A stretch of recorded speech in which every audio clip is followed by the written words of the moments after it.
how to copy table from ChatGPT. So first go to ChatGPT and then make your own table in ChatGPT. So for example, this is my table. Okay, so what you need to do is just copy the contents here. So you can't really copy the whole table in ChatGPT.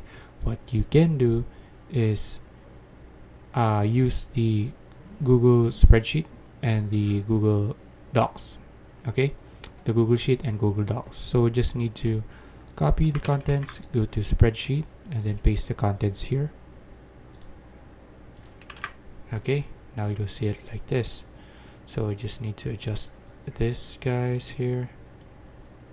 Yeah, and now I just need to copy the whole content again, copy it, and then go to Google Docs, and there you go. You just need to adjust it. Okay, and now you just copied a table from ChatGPT. Okay, so that's it.